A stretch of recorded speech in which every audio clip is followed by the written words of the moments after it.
It lays the predicate and the foundation for the development of a weather satellite that will permit man to determine the world's cloud layer and ultimately to control the weather, and he who controls the weather will control the world. Should we fight climate change by re-engineering life itself? ? That new headline is from theconversation.com. If pushing this kind of insanity doesn't alarm you, it should.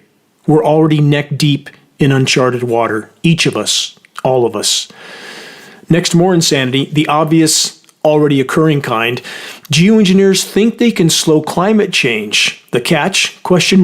No more blue skies. That's from the HoustonChronicle.com. The Chronicle report then states, quote, entrepreneurs and scientists are launching a new industry called solar radiation management, blocking sunlight, end quote. Please look up. Our true blue skies are long gone, and about climate disruption operations, it's truly an emperor has no clothes scenario at this point, isn't it? Shockingly obvious in our skies, yet so few are willing to look up and face the truth, let alone to acknowledge it. On that note, from phys.org, what's with the recent wild tornadoes? ? Expert weighs in. Really? An expert? The global controller bought and paid for kind of so-called expert? A climate engineering cover-up kind of expert? Like all the climate engineering cover-up actors at power structure-owned agencies like the so-called Weather Channel that try to explain away the now constant colliding warm and cold surface air masses, that try to explain away, excluding climate intervention operations, how atmospheric moisture flows from the record-warm Gulf of Mexico can migrate north, get spun around a manipulated low-pressure zone, and then drop frozen material in states like Colorado in between warm-ups to 80 degrees and back again and again and again. And as of the end of this week, Denver and regions near it have, in the last, I believe, 4 weeks, whiplashed between 70 and 80 degree temperatures and back to chemically nucleated frozen material falling from the skies. 5 or 6 times, again in the last 4 weeks. Think how absurd that is, even in May, again and again and again. And there are those that will say, well, in recent decades, Denver has had its snowiest month in April. Yeah, and so we're to automatically assume that this has all been just nature? Let's stop for a moment to consider this Denver example and add some background facts to the equation. All available data makes clear that global climate intervention operations were first fully deployed immediately after World War II. Beta testing went on during World War II. The operations first focused on the polar regions, but have steadily been ramped up again and again and again, until now the crisscross striped filth-filled skies and toxic aerosol fallout is ubiquitous on planet Earth. The first chemical ice nucleation cloud seeding patents were from the 1950s. So back to Denver and the ridiculous roller coaster temperatures, because Denver sits in a big basin. It has been a primary target location for the climate engineers to whip up late-season chemically nucleated winter weather to provide fodder for matrix media sensationalized headlines that convince far too many how cold, cold, cold the world is, even if it isn't. The chemically nucleated cold air is dense and thus descends to the surface and is more easily contained in the Denver basin. Think of the open-air freezer in your supermarket. The cold air sits in the basin, same principle on a massive scale. And the media then pumps out the headlines of winter weather as most of the planet continues to hurtle toward meltdown with scorching UV radiation thanks to the climate engineering damage to the ozone layer. Please search the ozone destruction section on the homepage of geoengineeringwatch.org to learn more about that unpleasant subject, a near-term existential threat by itself. Never forget, those who control the money control the matrix, which includes the media and so-called academia on so many levels. They can and do make it up as they go, and sadly the majority gulp it down because they saw it on the news. Not just on weather issues, but also on the chaos and carnage in conflict zones, on those that are being neutralized by the power structure. And if you think that that same power structure cares more about you, your life, and your posterity than they do those that are currently suffering the consequences of the completely out of control predator-parasite class, think again. If you're feeding from the Matrix media trough of total disinformation, you're not looking through a clear lens. All Matrix media sources are completely corrupt, Fox being the worst of all, and that's saying a lot because they are all bad. It isn't hard to decipher where their primary funding is coming from, is it? In recent years, here's a few headlines to ponder that are glaring red flags and examples of the make-it-up-as-you-go theme of what is occurring in our skies. From weatherchannel.com, new cloud types added for the first time in 30 years. Yes, making it up as they go. In this case, covering the tracks of the climate engineers and weather warfare. New clouds. No one ever noticed them before. Over thousands of years of humans analyzing the skies. Imagine that. There's more. This one from Weather Underground, same exact headline. Welcome to the Matrix Media script. New cloud types added for the first time in 30 years. And from Earth Magazine, new cloud types recognized for the first time. Imagine that again. And from the UK Guardian, stunning new cloud formations captured in updated atlas. Lots of new cloud types and formations that no one ever noticed before recent years. Of course, this has nothing to do with climate disruption operations. Nothing to see here, is there? Sadly, for far too many, their first reaction when they hear information that conflicts with programming and ideology and preconception is to shut down, not to actually investigate the new information, but to knee-jerk react to it without any rational evaluation. And the climate engineering cover-up doesn't stop with the new, never-before-seen cloud types. There's the now constant frozen material in ever larger sizes falling from nearly every storm cell within the boundaries of specific designated regions in the U.S. and abroad. The Global Climate Engineering Manhattan Project continues unabated, shockingly obvious, and yet vehemently denied. Much more on hail warfare in a moment. This is Dane Wigington. You're listening to the weekly installment of the commercial-free, non-political Global Alert News Report, the end of the world as we know it broadcast, brought to you by Geoengineeringwatch.org, the largest and most visited website in the world and the subject of global climate engineering operations, aka weather warfare. Reaching a critical mass of awareness. As I've stated so many times, this must be considered and remembered. It's the only way forward in this fight. Only with an army of the truly awakened, those that are not just aware of the climate engineering operations, but that understand they are literally in a fight for life. Only then, when we have such an army, do we have any chance of stopping this, when people understand what they're contributing to, those participating even in the military and private defense contractors, their own demise, literally. We must reach a critical mass by starting a conversation on climate engineering that leads people to a credible source of data. Geoengineeringwatch.org will continue all of our efforts to be the go-to source on covert climate engineering operations. You can start a conversation on climate engineering with Geoengineering Watch awareness-raising materials available on our home page. We pass on our printed materials for less than our cost of producing and shipping. Our only goal, my only goal, to bring this issue to light while it can still make a difference. If we can fully expose weather warfare, so many other truths will be forced to the full light of day with it. Back to the hail wars from AccuWeather.com. Ping-pong-sized hailstones ravage famous French wine region. In the space of 8 days, we've experienced the full range of everything we know, frost and hail. That's a statement from winemaker Vincent Laroche. He then stated, quote, "We've never seen anything like this." The world's wine harvest in 2023 was the lowest in 61 years. It's the lowest on record period, covered part of that last broadcast, of extreme climatic conditions as well as widespread fungal diseases, an April report from the International Organization of Vine and Wine revealed. Keep in mind, when you saturate the atmosphere with fungal proliferation platforms, and those same platforms are toxic, killing beneficial microbiome, fungal everything explodes. Just like when you take antibiotics in the human body, what happens? Fungal infections. Same thing in the entire biosphere at this point. We're in truly grave ground. From thewatchers.org, giant hailstones destroy over 15,000 homes in Manipur, India. A severe hailstorm struck Manipur, northeast India, on May 5th, 2024, resulting in the death of one person and the destruction of over 15,000 homes and other structures. The storm, characterized by heavy rains, giant hail, and strong winds, wrought havoc across several districts, leaving extensive structural and agricultural damage in its wake. We see crops being crushed all over the globe. Flash heat, flash drought, flash freeze, flash frozen material. Question, how can there be any legitimate discussion about any of this without, first and foremost, acknowledging and including the subject of climate engineering? Answer, there can't be. No legitimate discussion without including climate intervention operations. Here's a reminder of this recent headline from Fox News, only telling the truth in this case because it can't be hidden. Went over this on a previous broadcast. Hail cripples massive solar farms, sparking resident concern about vulnerable, quote, green tech.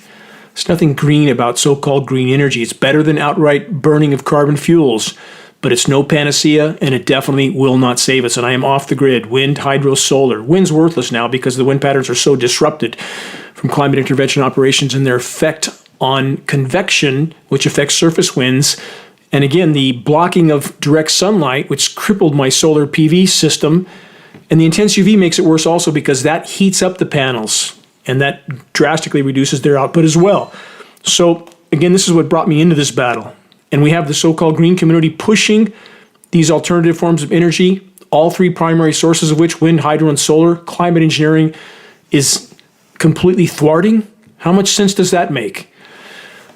From earlier this week, also from Vox, millions at risk of seeing long-track tornadoes, giant hail from significant severe weather outbreak in central U.S. In this case, many choose to believe that if Matrix Media predicted it, it must be just nature, right?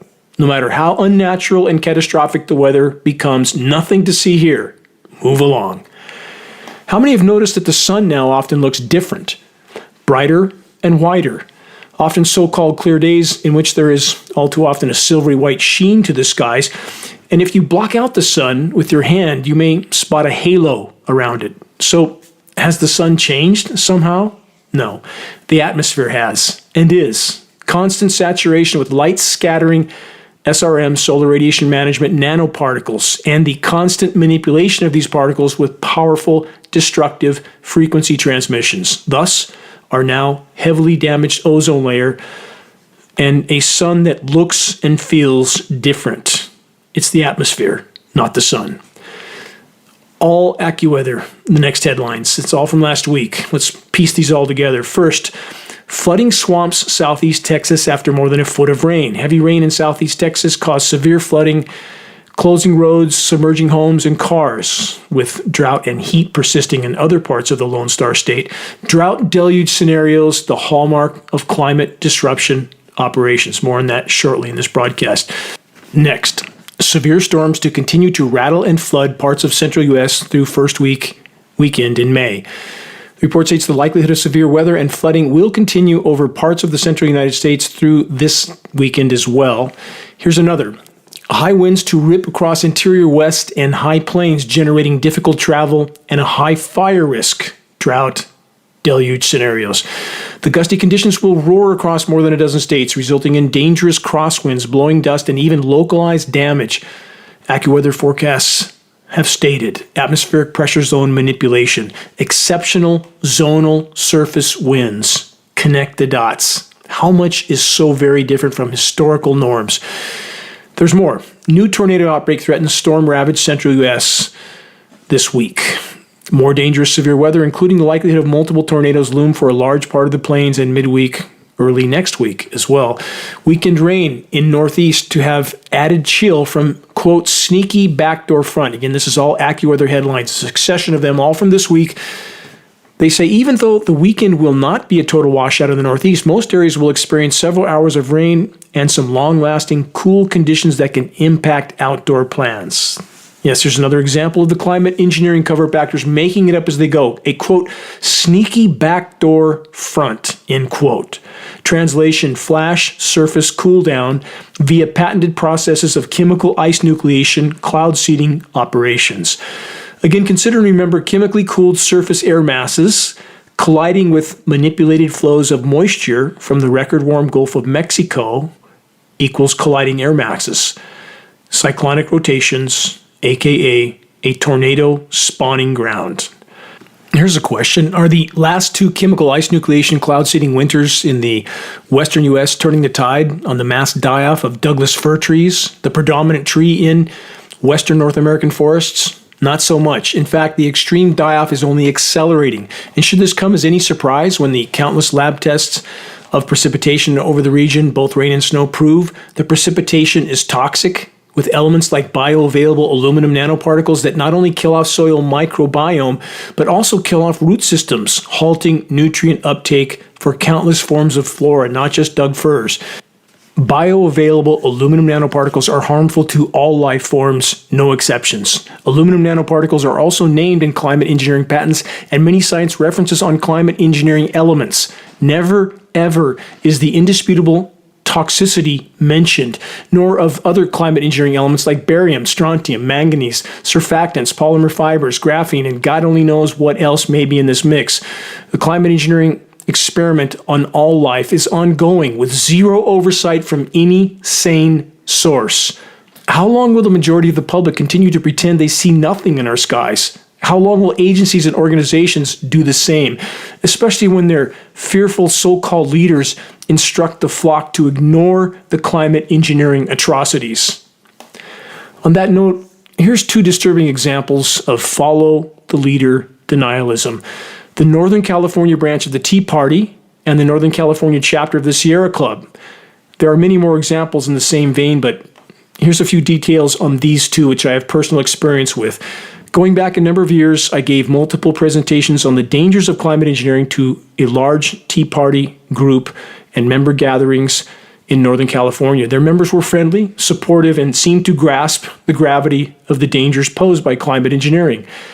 When their leader was invited to Washington and then returned, he almost immediately instructed Tea Party members that climate engineering wasn't happening, and that was it. Hundreds of members in this group, most in attendance at the presentations I gave in the past, where I provided Geoengineering Watch free printed materials as well. And that was the end of any mention of this issue. Not a peep from any of them have I heard since their fearful leader told them to abandon the issue. The Sierra Club, same basic scenario. After presenting to this group, their former Northern California leader, now deceased, very quickly put an end to anyone in the group investigating the climate engineering issue. Nothing to see here. Just go plant some trees that won't grow in dead, burned forests with dead soils from a constant stream of contaminated fallout and precipitation, as already outlined in this broadcast and literally hundreds of others from geoengineeringwatch.org. So just two examples of parallel apathy from two organizations that are in many ways on opposite sides of the fence, but it doesn't matter. Human nature takes hold. Follow the so-called leader, no matter how clueless or dishonest. Take your pick. About the dying forests, more breaking news. Consider this new report from the AshlandChronicle.com. That's in Ashland, Oregon. KS Wild Alert, asking for action. The KS stands for Klamath and Siskiyou counties. The report says the effects of climate change on our forests are dramatic and obvious. They say here in the Klamath and Siskiyous, we are seeing an unprecedented die-off of low-elevation Doug fir stands due to a lethal combination of drought, heat domes, and insect infestation. This die-off, they say, has many of us concerned about increased wildfire risk to the forest and communities we love. For the record, Douglas fir trees are dying across the spectrum, high elevation as well, and they are 80% of the conifer forest west of the Cascade Range. Here's a rewind reminder of a recent NBC News report titled Firmageddon. Researchers find 1.1 million acres of dead trees in Oregon. Oregon's dead firs are a visceral example of how drought is reshaping landscapes in western states that have been experiencing extreme heat conditions. But there's much more to this story than just drought. I'll get to hard data and specifics shortly. Stay tuned. From Tufts.edu, aka that's Tufts University, soil may release more carbon than expected, affecting climate change models. Why include that headline? Because it's one more example of, oh, gee, it's way worse than we expected because we didn't include so many pieces of the puzzle. And this is the so-called science community. Their purpose now, for those in power, is to confuse and divide populations as to the true extent and immediacy of unfolding Earth changes, certainly to hide climate engineering, and to overall mask the immediacy of coming collapse until the last possible moment. Moving on, dead forests are easily incinerated. Search the engineering wildfires section on the homepage of geoengineeringwatch.org to learn so much more. On that note, from phys.org, extreme heat drives Chile wildfires, leaving at least 51 dead. The fires are being driven by a summer heat wave and drought affecting the southern parts of South America, Amazon as well. We have so much happening all over the globe. And what do we see every single day on Matrix Media? Scripted political idiocy that has virtually no meaning against the backdrop of a planet that is rapidly going to be unable to support life if we continue on the current course. From the UK Guardian, quote, inside an oven, sweltering heat ravages crops and takes lives in Southeast Asia. This is an ongoing story. Governments issue health warnings at schools and shut down, and crops fail, with fears that worse is to come as heat wave tightens grip. And it's not just the land heating up. From MichiganLive.com, Great Lakes water temperature running near all-time highs. Not true. It is all-time highs. They simply are falsifying data to mask many of the records that are being broken. We see that in temperatures. Everywhere we monitor ground surface temperatures, we routinely see a radical underreporting, 2, 3, and 4 degrees of the actual all-time or daily high. Radical underreporting, not overreporting, underreporting. Footnote on ocean temperatures, new from Axios.com. World's oceans extend record heat streak to 13 months. Here's how dire this headline is. That doesn't mean the overall period of 13 months broke a single record. Every single day during that entire 13 months was a record for ocean temperatures. Every single day. And regarding the uncharted ocean heating, it's imperative to remember this, as I've reminded so many times in so many broadcasts. A cubic meter of seawater can contain 4,000 times the thermal energy of a cubic meter of air. Next, this puzzle piece, which is also imperative to remember and consider. New from weatherzone.com, record-breaking global atmospheric moisture in April. Earth just had its most moisture-laden April on record as unrivaled air and ocean temperatures caused atmospheric moisture content to surge across the planet. They then say the atmosphere can hold 7% more moisture for every 1 degree C of warming. Where have I heard that? Over and over and over many years on geoengineeringwatch.org, on Global Alert News, on this broadcast, because I've stated that over and over. And the only reason, the only way that you can have less overall rain on the planet and more protracted drought is when there's a factor we're not being told about, a factor that is the single biggest drought causing part of the puzzle of all. Climate intervention operations with light scattering particles that block direct sunlight, which thwarts evaporation over the ocean. We have desiccant particles that reduce atmospheric RH and thus siphons the moisture out of everything, including the flora. I'll get to that in a moment. It's called VPD. Detailed report. I'll get to it this time in the broadcast. I've been meaning to for weeks. I will today. All of these factors, none of them addressed here. Many pieces of the puzzle that we're not told about while we're watching an endless stream of political stupidity, mass distraction. Back to the terrestrial meltdown. From the Washington Post, season's first heat wave underway in Texas and will swell across the South. A quick heating but intense surge of heat for the time of year is expanding across the South and will peak over the next several days. High-pressure heat dome, that's part of how they steer upper-level wind currents, flash drought following flash floods. To any that think this is all just nature behaving badly, think again. But not to worry. Tech will save us from ourselves. New from the Boston Globe, the world can't afford to politicize climate change research. They say geoengineering is one way humanity could deal with the real problem of climate change. Really? Climate engineering will fix the very existential threat it has helped to fuel for over 75 years? Yeah, that makes perfect sense. Let's all keep pretending that the climate engineering card wasn't already played over 3/4 century ago with catastrophic consequences, because it was never in any way a benevolent act on the part of the power brokers. It was and is about power and control, which includes temporarily and toxically masking the true extent of planetary damage till the last possible moment while simultaneously worsening the very threat it claims to mitigate. On that note, new from the UK Independent and many other sources, hottest April for the world continues global temperature record streak. And this from newscientist.com. Hottest April on record is the 11th record-breaking month in a row. The records just keep falling, the report states, and being smashed. Global temperatures last month were the highest ever recorded for the month of April, making this the 11th month in a row to set a record, according to the European Union's Copernicus Climate Change Service. Every single month, an all-time record month, 11 in a row. Let's add the ocean temperatures on top of that. Do you think that there's a problem here? Climate engineering, again, in the attempt to mask it and use weather as a weapon, further fueling the total implosion of the planet's remaining life support systems and contaminating every breath we take. From the UK Guardian, Venezuela loses its last glacier as it shrinks down to an ice field. Scientists reclassify the Humboldt Glacier, also known as La Corona, after it melted faster than expected. Everything is worse than the experts expected, isn't it? Across the board. There's a dozen articles every week about how much worse it is than they thought.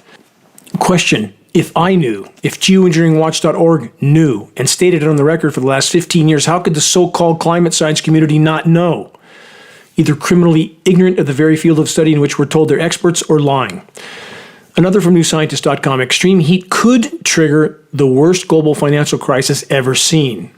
I'll stop there, don't worry. Your stock portfolio and your retirement account will soon be the last of your concerns. Air that you can breathe, water that you can drink, and food that you can eat will be what matters.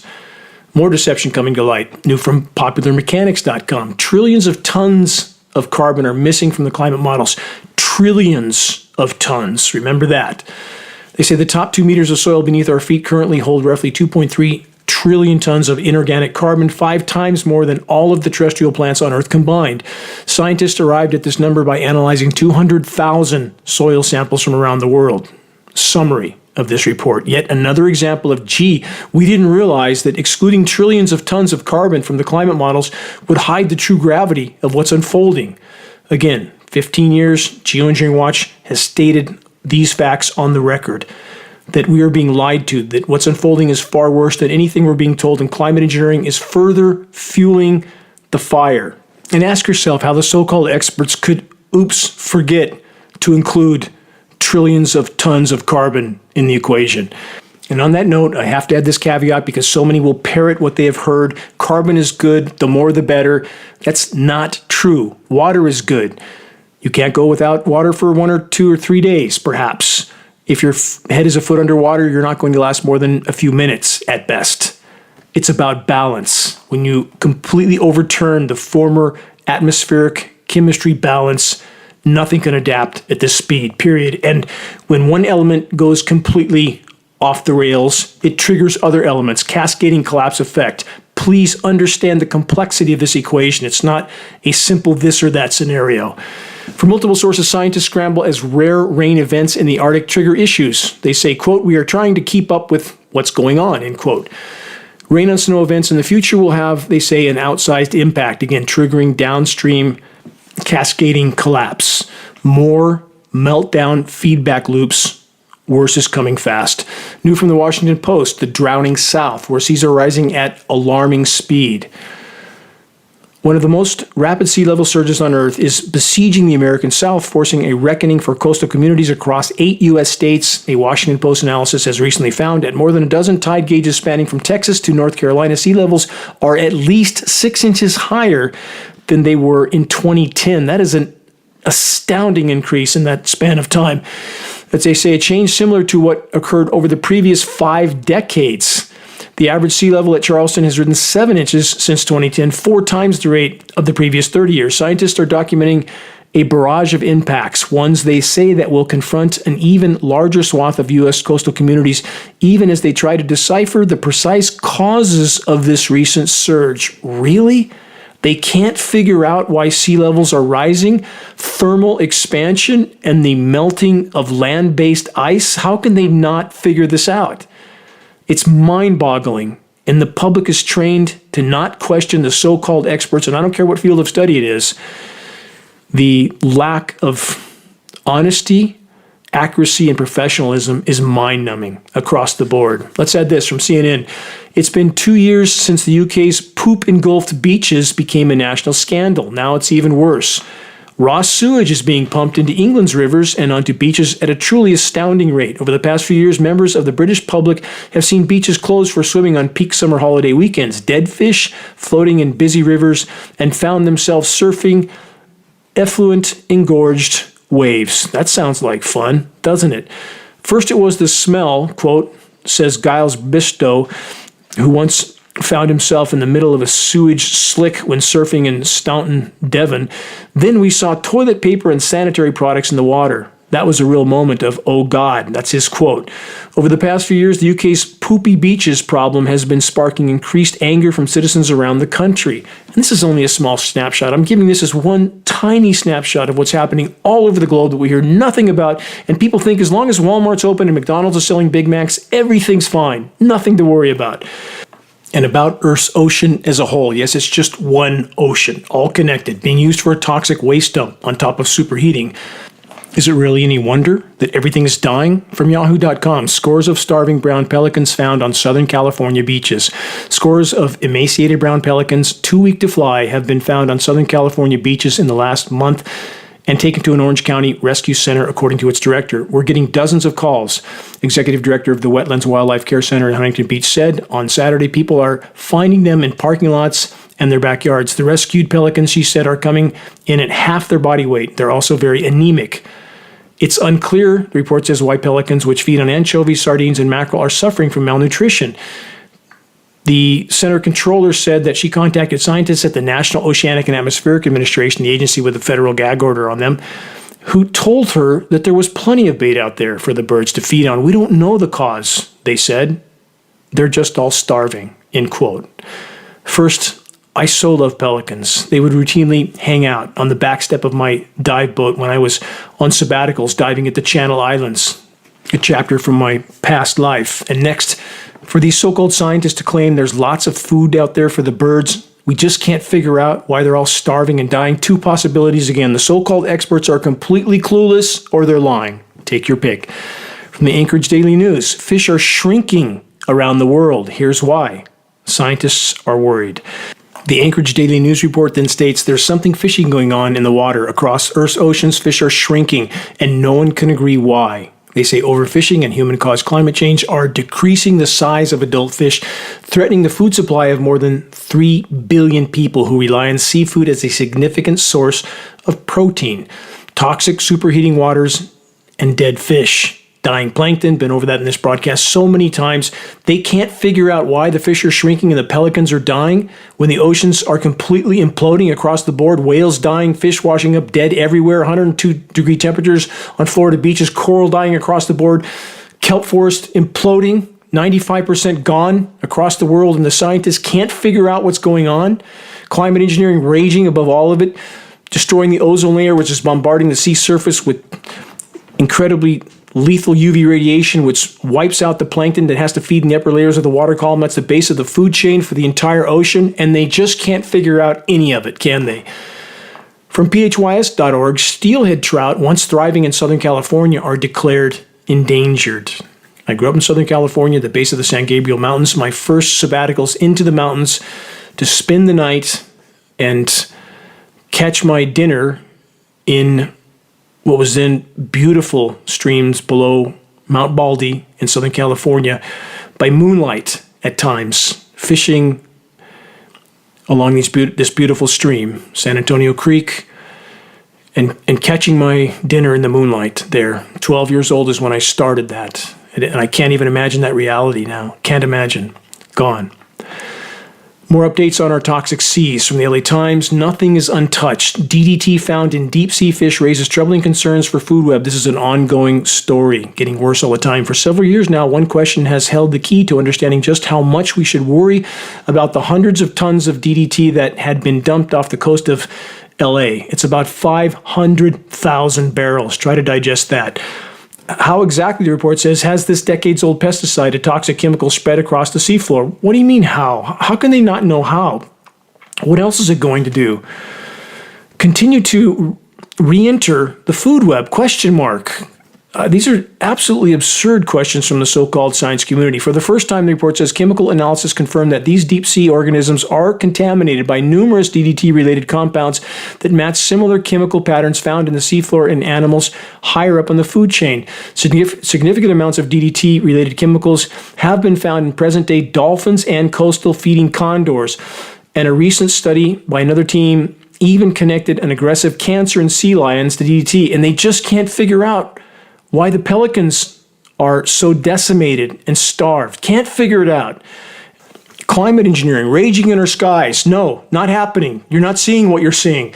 Across the board, this is the world we live in. Total insanity. And about DDT, the commercials when it was introduced in, I believe, the 50s of spraying kids in pools with the caption, DDT is safe for you and me. That's how moronic all this is. If you think those in power don't know exactly what they're doing and didn't know then, think again. They know exactly what they're doing. Their attempt to cull the herd has been ongoing for so very long. They're simply ramping it up now. The findings, the report says, have been sobering. Wherever they looked, they found DDT. Even the, quote, control samples they tried to collect as a way to compare what a normal fish sample further away from the known dumping area might look like ended up riddled with DDT.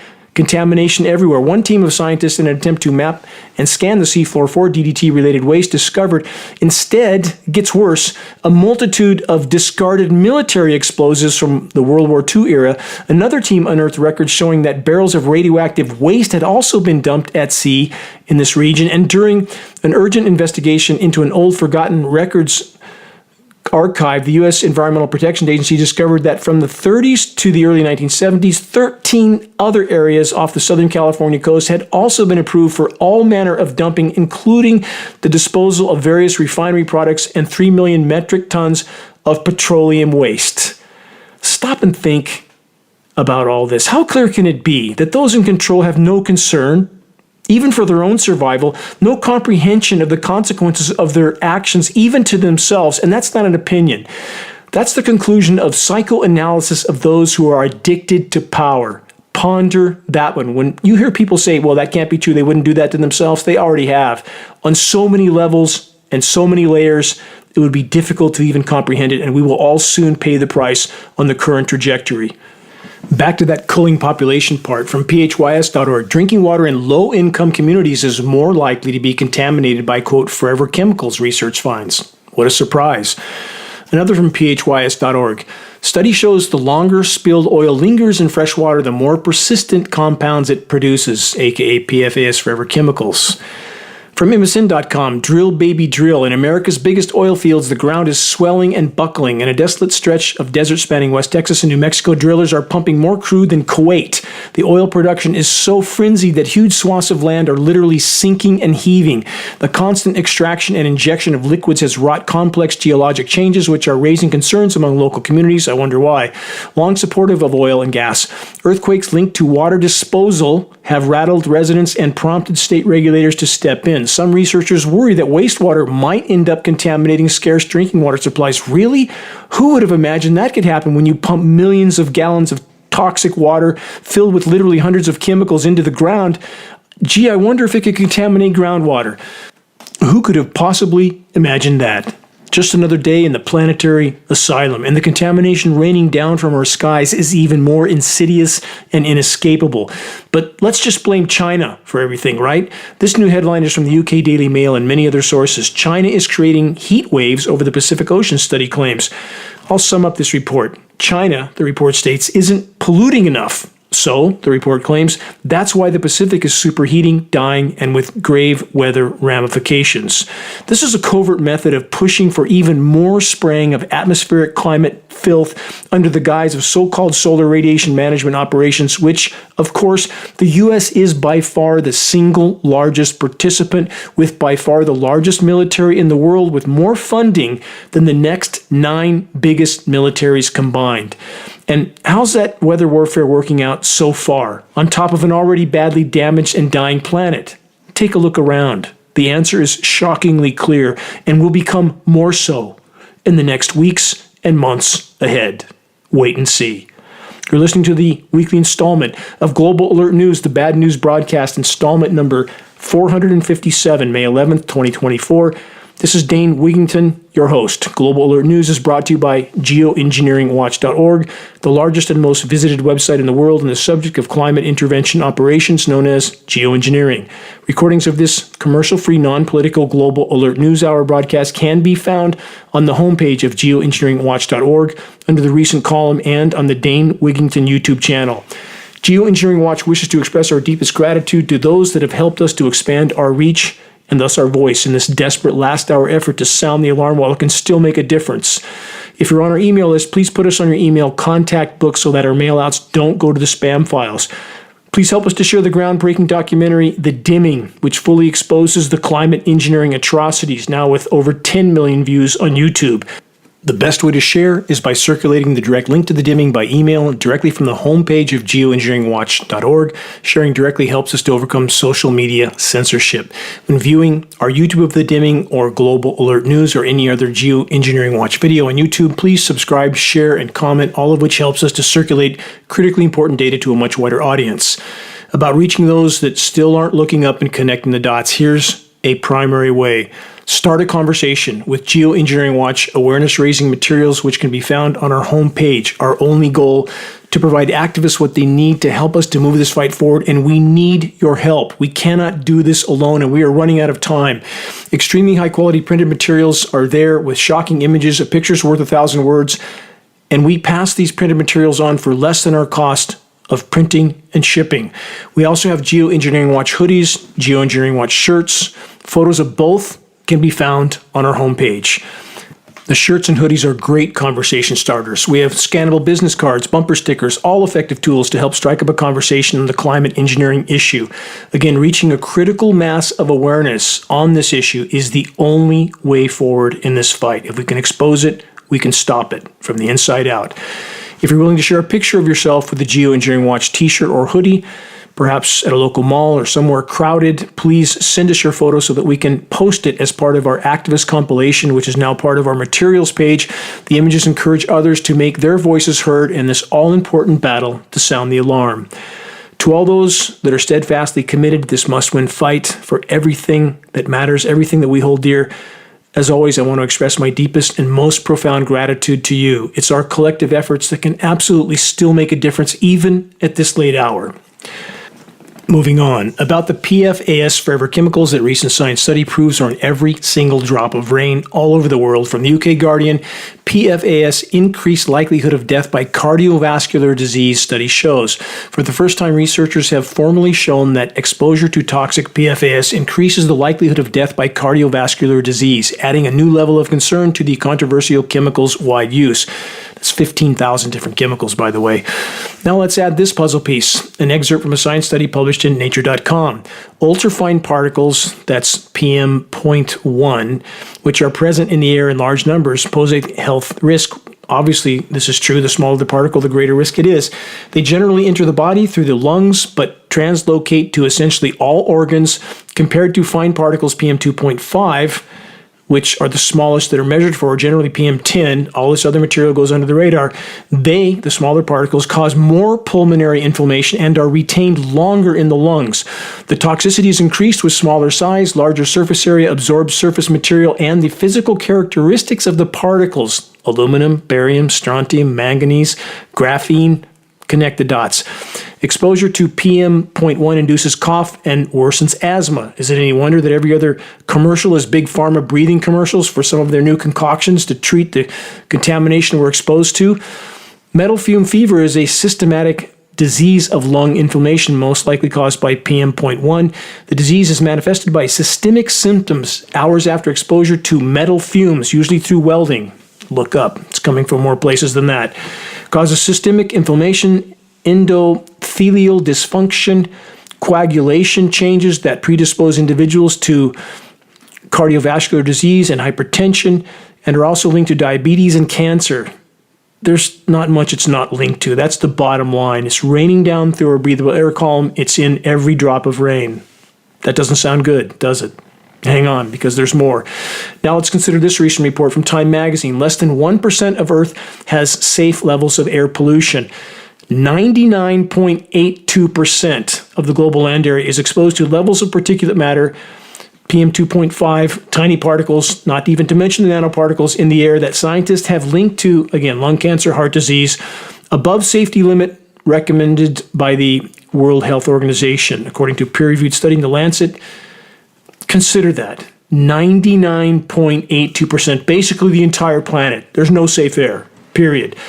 On the subject of air and breathing, we must consider the forests also must breathe, and there are many factors that are restricting that.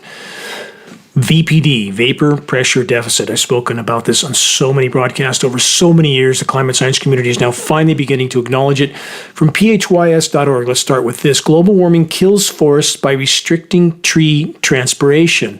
From eos.org, plants worldwide reach a stomata stalemate. Research unveiled a surprising plateau in plants' ability to absorb carbon through stomata, which could mean more carbon left in the atmosphere. Absolutely does mean that, in addition to the trillions of tons not accounted for in earlier studies as well, I mentioned earlier in this report. The underside of a leaf is equipped with many thousands of stomata, microscopic pores that act as pathways for carbon dioxide and water vapor. As climate change causes temperatures to rise, again, climate engineering so core to this equation, changing atmospheric relative humidity with desiccant particles, stomata are now narrowing, reducing plants' ability to take in carbon, according to a new study published in Science. Gram for gram, a plant loses far more water every day than any terrestrial animal. 99% of the water taken in by roots is released into the air as water vapor. While the stomata are open, water vapor travels out and carbon travels in. The ratio of carbon assimilation per unit of water loss, called water use efficiency, and the new research says that globally it has stalled.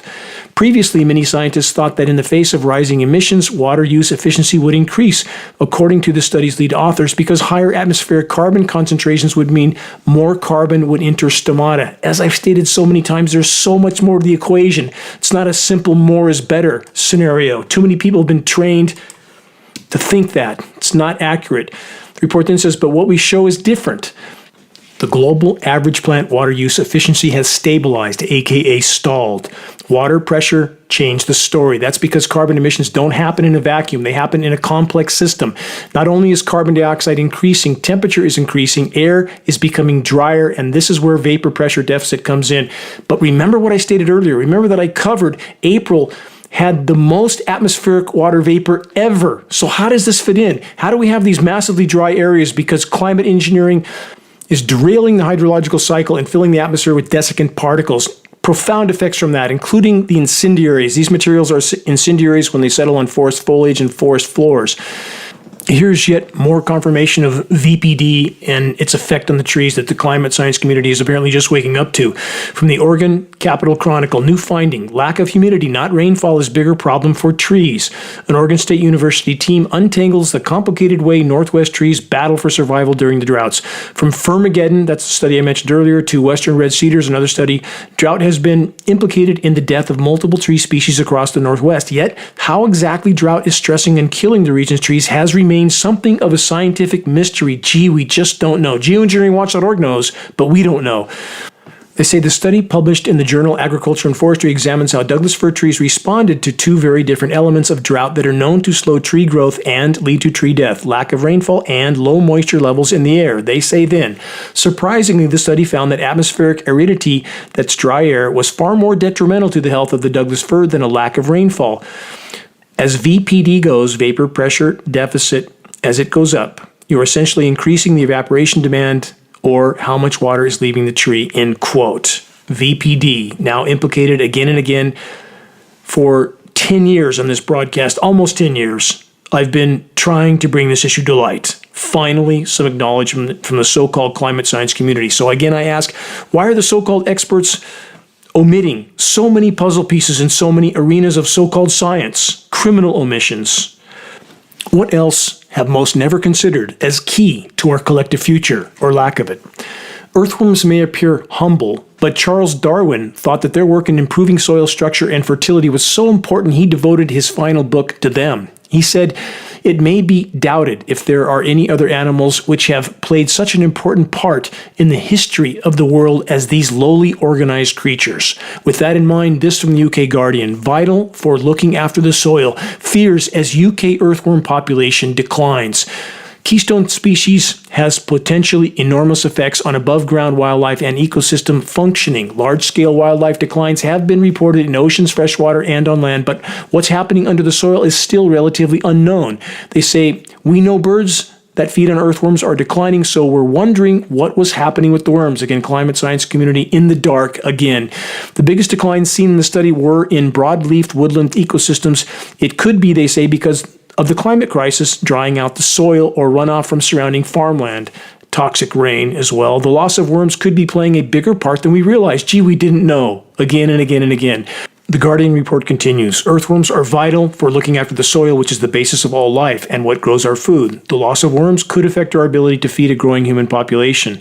Worms' contribution to the world grain harvest matches that of Russia, according to a 2023 study, which found that they help make 140 million tons of food a year. This would make them the fourth largest global producer if they were a country. Another paper from last year found more than half of the world's species live in the soil, yet despite the importance of supporting ecosystems and providing food for humans, soil invertebrates have been woefully neglected in biodiversity assessments. What a surprise. Not included in the models. How many have ever stopped to consider earthworms as being so essential for our collective fate? When I was a kid in grade school, I often was the first to arrive in the morning, and I would collect the roly-poly bugs from the sidewalks and the earthworms if it had just rained, and I would put them in safe zones in the grass or planters so that they wouldn't be stepped on, which some kids seem to enjoy doing. I wonder who they grew up to be. From the UK Guardian, we asked 380 top scientists what they felt about the future. Hopeless and broken was one response that summed up the general theme. From theatlantic.com, autocracies are winning the information war, and the American craving for drama is helping them. Sad but true. Far too many are far too willing to gulp down the "we are good, everyone else bad" manufactured mantra, while being entertained with the constant bread and circus bonanza till the brutal bitter end. Speaking of which, this new headline report from the UK Guardian. The stakes could not be higher. The world is on edge of climate abyss, UN warns. If only that were true. We're not on the edge. We're all in free fall to the bottom of the abyss with our collective foot on the accelerator. With a few exceptions, they know who they are. My thanks to them. We need more. To care. Time to ponder the road we're on. All of us, each of us. What will be our near-term destination, short of a complete course correction? Oppenheimer had this to say, quote, "It is a profound and necessary truth that deep things in science are not found because they are useful. They are found because it was possible to find them." He said this, "My childhood did not prepare me for the fact that the world is full of cruel and bitter things." And then this, "Now I am become death, the destroyer of worlds." And finally this, also from Oppenheimer, "The people of this world must unite, or they will perish." Is Oppenheimer's nuclear nightmare even needed to trigger extremely near-term planetary omnicide? Short answer, no. It's already unfolding and accelerating. On that note, a 2018 science study indicates that most life on Earth will disappear with a 5 degrees C temperature rise over pre-industrial baselines. Humans who depend for their survival on many other species will likely go extinct with a 3 degrees C rise. That doesn't bode well, considering unfiltered frontline data indicates we're past 3.5 degrees C now and accelerating. And yes, the planet has been warming during past epochs, but humans didn't exist then, and the rate of temperature rise now is hundreds of times faster than any previous epoch. Nothing can adapt. Does this constant avalanche of bad and worse news make you want to sit down, give up, and do nothing? Yeah, me too. 20 plus years of nonstop slogging in this battle has taken a deep toll, but no matter how many times during the course of a single day in the planetary asylum that I feel I can't go on, I make myself remember that I must go on.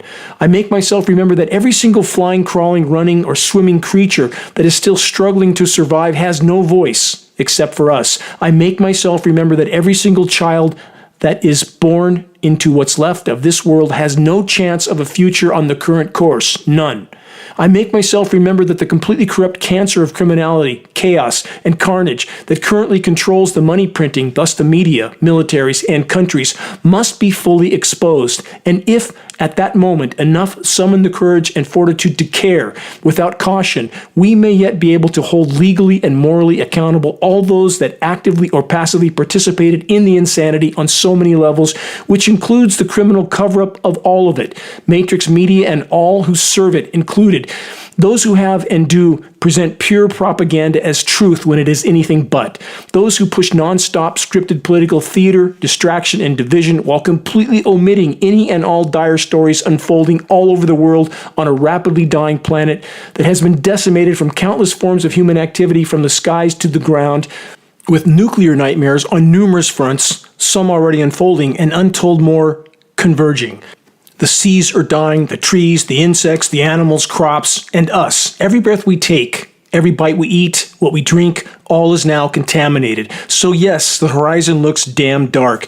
And yes, I have wanted to retreat back to the forest, my cathedral, and to spend what time is left in communion with what is yet left of creation, but I can't.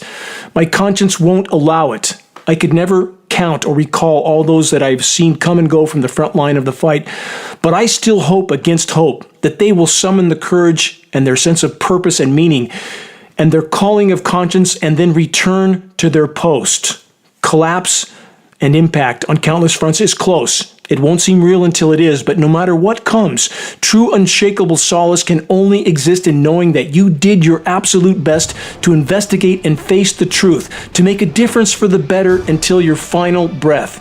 Solace does not and cannot exist by hiding in your cabin on the planetary Titanic.